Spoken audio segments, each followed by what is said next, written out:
E achando-se lhe disseram: todos te buscam. E ele lhe disse: vamos às aldeias vizinhas para que eu ali também pregue, porque para isso que vim. Aleluia. Aleluia. O ministério de Jesus, ele foi marcado por obediência a Deus Pai. Ele veio do céu, mas ele não perdeu o contato do céu. Mesmo seus dias de cansado, mesmo quando cansado, porque além de Deus ele era homem, ele não perdia a oportunidade de ter um momento particular de falar com Deus. Jesus, ele curava, ele libertava, ele fazia milagre, ele ensinava. Eu sei que é difícil nós sermos igual a Jesus em todos os critérios, mas esses atributos que eu acabei de mencionar são práticas verdadeiras de um cristão. Relacionamento com Deus, obediência e propósito em seu chamado. O chamado de Jesus nada mais era do que salvar toda a humanidade. Ele sabia por que ele veio. E isso nos faz pensar se nós sabemos verdadeiramente qual é o nosso chamado em Jesus. Se nós estamos sendo levados por qualquer sorte de vento de sorte, ou se nós estamos verdadeiramente procurando saber de Deus o que Ele verdadeiramente quer de nós. Aleluia. A Bíblia nos mostra dois grupos que acompanham a Jesus. O primeiro que são os discípulos, que seguem Jesus, renunciam em nome da palavra de Jesus de Deus.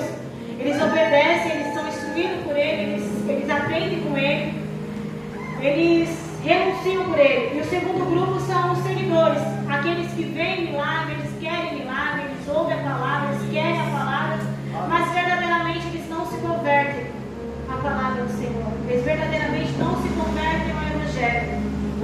Porque verdadeiramente eles não estão lá pelo que o Senhor pode ensinar, pelo que está perto de Deus. Eles querem a bênção.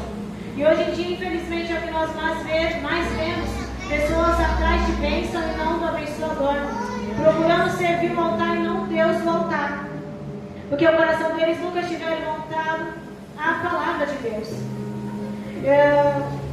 Eu estava ouvindo uma pregação onde o preleitor dizia assim, que um amigo dele estava pregando em algumas igrejas e ele começou a mostrar nos status uma vida de ostentação, como os carros que ele estava usando, a roupa que ele estava usando, a comida que ele estava usufruindo. Só que esse preleitor, ele estava sendo alimentado pela igreja.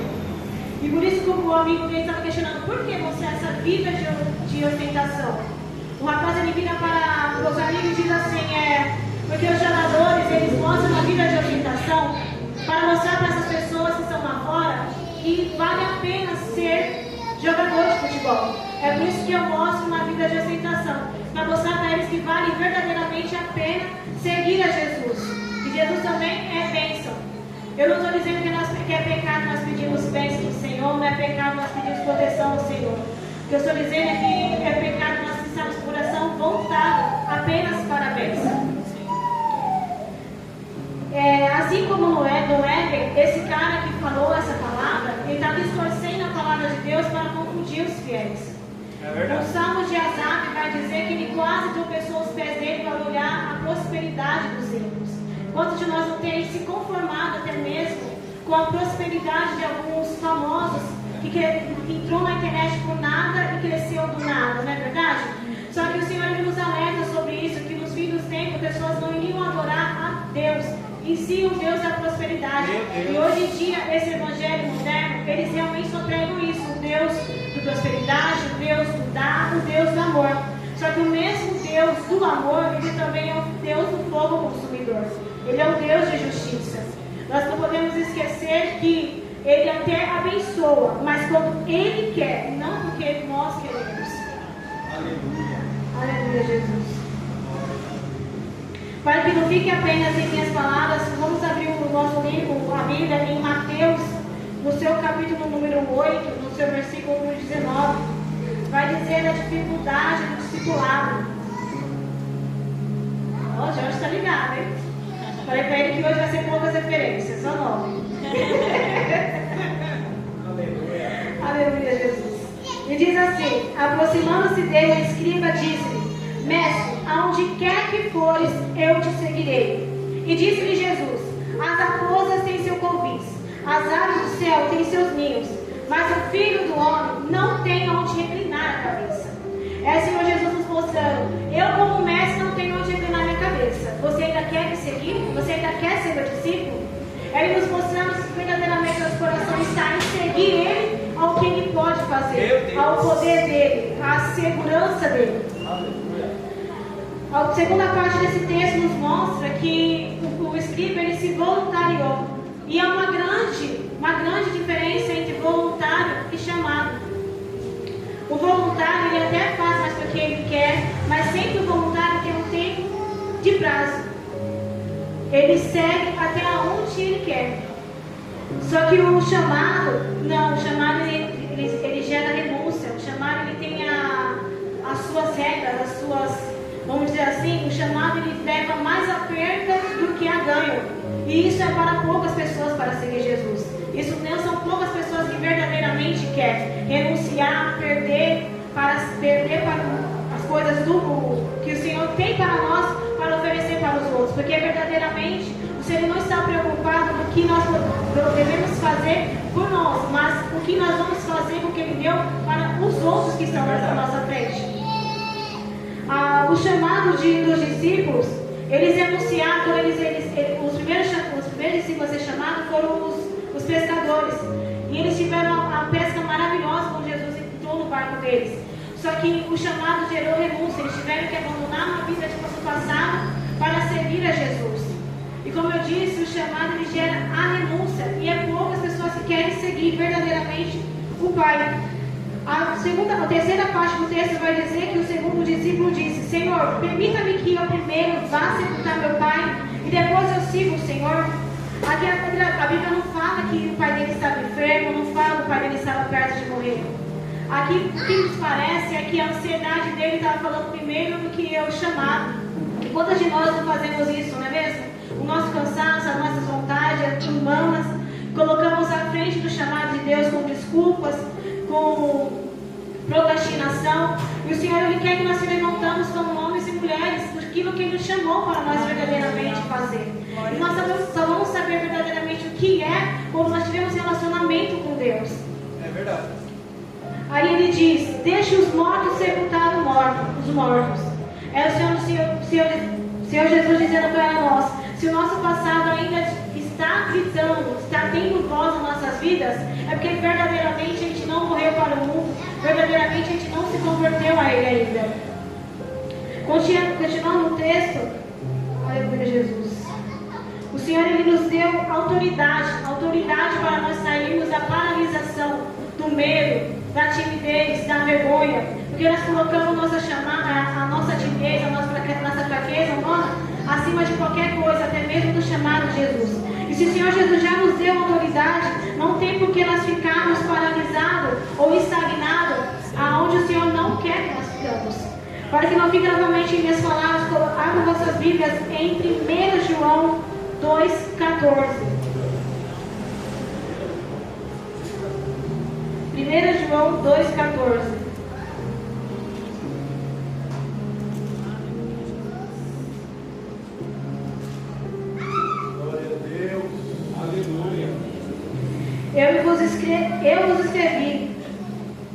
Eu vos escrevi filhos porque conhecem o Pai. Eu vos escrevi pais porque já me conhece desde o princípio. Eu vos escrevi jovens porque sois fortes, e a palavra de Deus está em vós. Já vencestes o maligno. É o Senhor nos afirmando que nós temos autoridade para sair de qualquer buraco que o inimigo um dia nos colocou. Nós temos autoridade para ajudar pessoas necessitadas lá no mundo. Nós temos autoridade, pelo nome de Jesus, de curar pessoas enfermas, de levar a palavra do Senhor. O que nós temos feito com a autoridade que Deus nos entregou? Nós temos enterrado assim como nós enterramos nossos dons.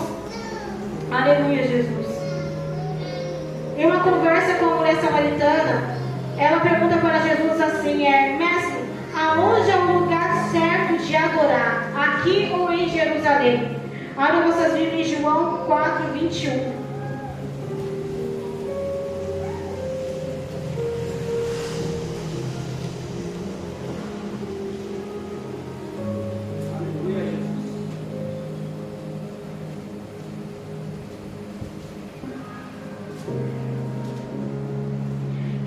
assim: mulher, crê-me que a hora veio, e que nem neste monte, nem em Jerusalém adorarás o Pai. Vós adorais o que vos sabe, nós adoramos o que sabemos, porque a salvação vem dos judeus. Porém, a hora vem, agora é, em que os verdadeiros adoradores adorarão o Pai em espírito e em verdade, porque o Pai procura a tais que assim o adorem. Eu creio que neste lugar aqui ainda há os remanescentes do Senhor, aqueles que ainda anseiam pela volta de Jesus, aqueles que ainda anseiam em salvar vidas neste mundo. Aleluia! São poucas pessoas que verdadeiramente querem pagar o preço de adorador. São poucas pessoas que ainda querem pagar o preço de discípulo do Senhor. Mas eu creio que neste lugar ainda há os remanescentes do Senhor. O Senhor, ele disse para essa mulher: chama a nossa marido, que eu vou dizer para vocês aonde é o lugar de adorar ao Senhor.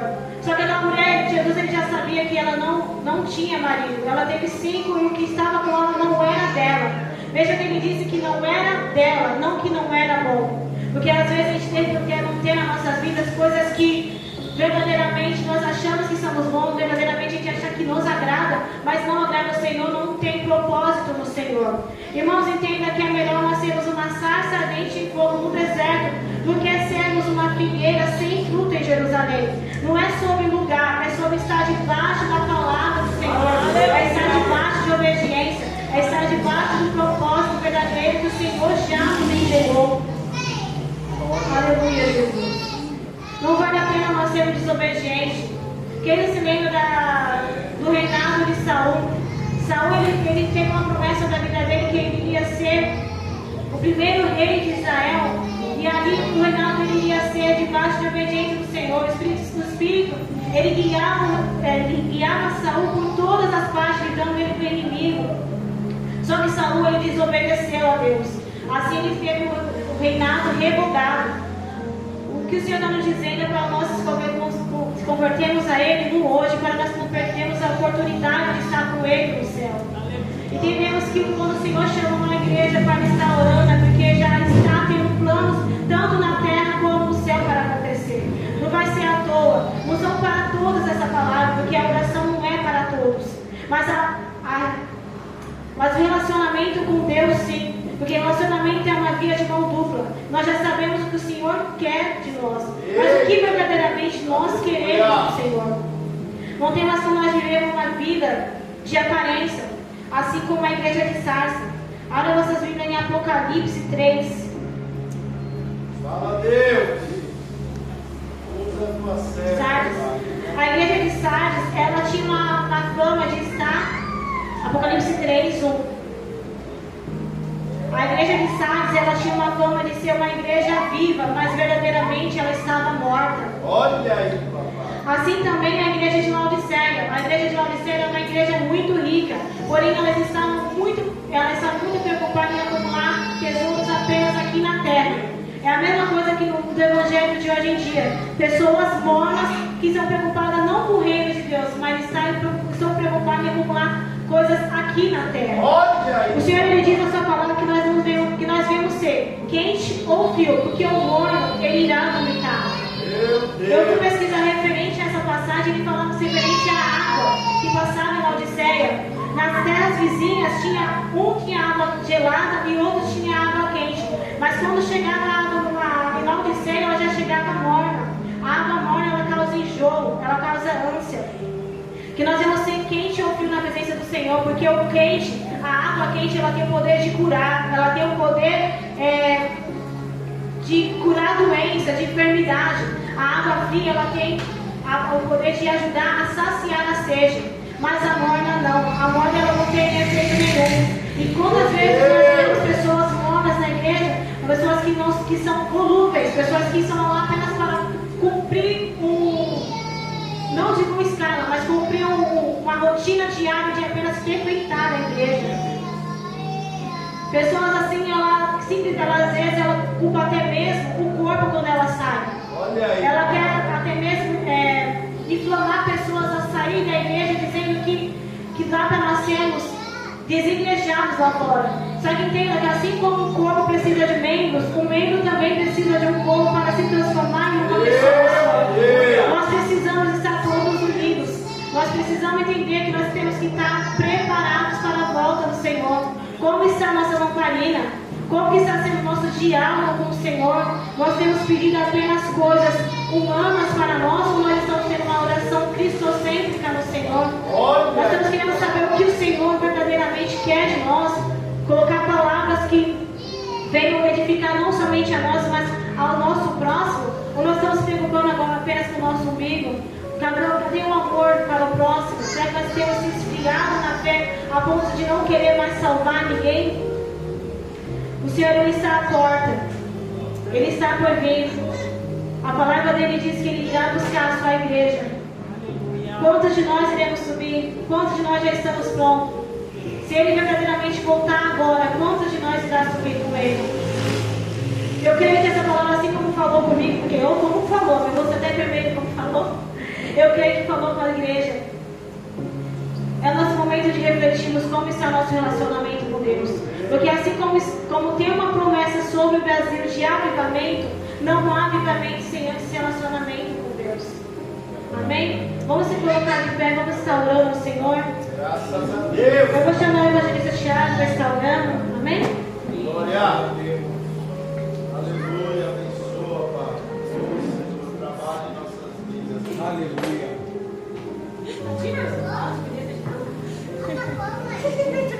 Aleluia, louvado seja Deus por essa palavra. Toda honra e toda glória seja dada ao Pai. Amém? Mas que você se coloque da maneira que você quer, né? Venha colocar o seu pensamento em Deus. Venha pedir para que o Espírito Santo venha te dar as palavras necessárias. Venha colocar dentro de você esse avivamento, essa sede da fonte da água viva. Né? Que venhamos sim buscar, sabendo que um dia Deus vai vir buscar a tua igreja, né? E que nós somos filhos, e como filhos, o nosso Pai está sob o controle da nossa vida. Amém? Então, declara a Ele, louvado seja Deus. Pai, é no nome do teu Filho amado Jesus Cristo, Senhor, a qual nos prostramos aqui diante de Ti, Senhor, pedindo mais de Ti, Senhor, pedindo mais das coisas do Senhor, meu Pai. Nos ensina, Senhor, a buscar primeiramente as coisas que vêm de Ti, as coisas que são do Teu agrado, Senhor. Diminui, Senhor, do nosso ego, do nosso eu, do nosso umbigo, Pai. Que venhamos, Pai, nesse momento, conseguir refletir sobre a vida do nosso próximo, sobre a vida do nosso irmão, sobre a vida daquela pessoa que necessita de uma oração. Que venhamos orar, Pai, para que sim, o Teu Espírito Santo, Pai, venha sobre nós, para que venhamos ser transformados verdadeiramente, Senhor, que não tem a verdadeira aproximação, a verdadeira intimidade sem a oração, sem o verdadeiro rendimento a Ti, Senhor. Que venhamos nos entregar aqui nessa noite, Pai. Venhamos daqui para fora, Pai, sair para a nossa casa e que o Teu Espírito Santo possa estar ministrando sobre nós e através de nós, Senhor. Que possamos estar declarando, Senhor, que somente no Senhor, Pai, é o suficiente para nós, Pai. Que é do Senhor, Pai, que vem o nosso socorro, que é do Senhor que vem o nosso refrigério, que é do Senhor que vem o nosso bálsamo. Queremos, Pai, declaramos que o Senhor tem cuidado de tudo, tem cuidado nos mínimos detalhes, Pai. Mas nós pedimos que o Senhor venha nos consertar, venha nos amoldar, Senhor. Que venhamos estar dessa maneira, Pai. Assim como um vaso quebrado, Pai, esperando o conserto do oleiro, Pai. Que em nome de Jesus, Pai, todo o conserto, toda a cura, Senhor, tudo aquilo, Senhor, que o Senhor tem para poder transformar na gente, Senhor, que o Senhor possa nos preparar, Pai, que venhamos ir intencionais, Pai, para que sejamos forjados por Ti, Senhor, e que venhamos sair melhor cada vez mais para poder estar Te servindo de uma maneira com excelência, Senhor, em nome de Jesus, Pai. Cuida de cada um dos pais que estão aqui nessa noite, Pai. Cuida sobre a mente, Senhor, sobre todo o pensamento, Senhor. Tira todo o peso espiritual, Senhor, em nome de Jesus. Tudo aquilo que o inimigo possa estar tramando, possa estar trabalhando sobre a vida de cada um dos meus irmãos, Pai. Que o Senhor possa vir com refrigério, Pai. Possa vir com bloqueio, Senhor, contra as astutas ciladas do inimigo, Senhor. E que em nome de Jesus venhamos sair revestidos, Pai, da Tua presença, Senhor. Vem com cura, Senhor. Uma cura espiritual, uma cura na alma, Pai. Feridas, Pai, que somente o Senhor pode curar, Pai. Em nome de Jesus, Pai. Traz o renovo sobre a Tua igreja, Senhor. Em nome de Jesus, Pai. E que venhamos sair daqui para a Tua honra e para a Tua glória, renovados e revestidos com a presença do Teu Espírito Santo e do Teu poder. Em nome de Jesus. Amém. E graças a Deus. Glória a Deus. Aleluia.